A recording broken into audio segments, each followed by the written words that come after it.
Good morning. So here I am on a customer's lawn. All winter, or I mean all summer, I'll mow this nice and high and get it where it's dense and everything. And then the customers come back and then they mow it very short and they fan away the nutrient layer on dry days and make unstable the soil so the nutrient layer washes away during rain, and it's gradually turning to all sand, as does most of the lawns here in the south. Problem is perspective, in that people that come from an area where there's a thick nutrient layer, they can scalp their lawns every week and have overgrowth the next week. Now, that doesn't mean that they're not losing nutrient layer. They're just wasting it away, but there's enough to last their lifetime, so they don't seem to care or understand what they're doing. But what happens here a lot too is that, and I'll show you back here, see, this is what you'll get with this low cutting and everything. You'll just have sand patches, and it's just terrible, which has other problems.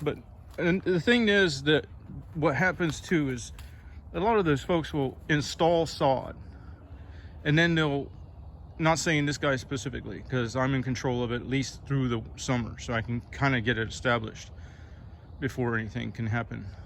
So he's installed a strip here, trying to prevent erosion and stuff on this slope and everything.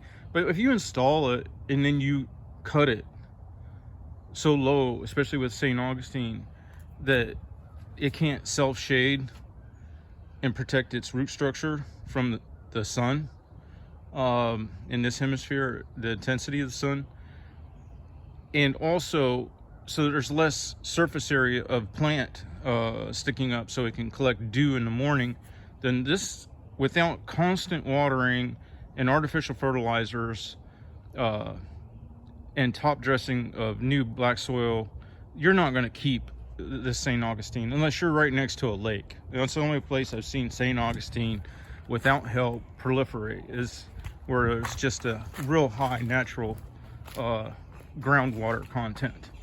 So especially this direction is south, and the way the sun flies in this hemisphere, or where I'm at, that gets constant exposure like this, like direct onto that bank.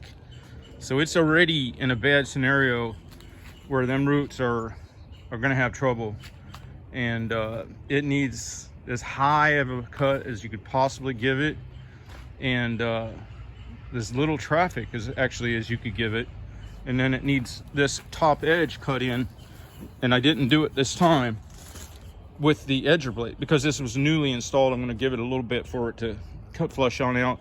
But if you cut that, because you got the runoff of all the rainwater, and if it goes sliding, that water goes sliding across the top, it's going to slide all the nutrients with it.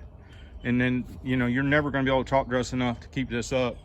So you want that deep, dark channel that, one, lets the moisture get stopped, slowed down and under the sod, and two, provides a place like a compost area where it's deep, dark enough and moisture retentive enough that it breaks down anything that blows off the hardscape and makes new nutrients. And then next time when you edge it, when it churns that new nutrients up, it top dresses that sod next to it. And that's the only way you're going to fight the negative effects of a hardscape. The negative effects is it dries the lawn next to it, unless you cut that isolation channel for thermal isolation, and unless you cut that channel for moisture retention and percolation, and unless you have that channel for composting. But if you do all of those, and you can get a positive effect out of the juncture of hardscape and lawn. So that's my perspective, and I don't know what to do because I'm losing so much market share by pressuring customers to do the right thing and not treat their lawn the same as they would if it was up north or something where there was excess nutrient layer, where they had nutrients to waste. Okay, just finishing up another one here. I don't know if the camera will show it, but it's a good lawn. It's easy, simple, but the channels on the edging is what I wanted to point out and show how that's helping this lawn to retain moisture and grow even through dry spells. And that's the important thing. It's not what your lawn looks like when it's raining. It's how well your lawn holds between rains, and that comes to the taller plant for more surface area for dew collection and the percolation that you get from these channels next to the thing. And that comes with the blade, not with the string line. Now sometimes you do have to use the string line after you blade edge, because you'll get grass blades that want to grow in sideways. And to clean it up, you just don't want to make that channel too wide, because then what happens if that channel gets too wide, then you lose the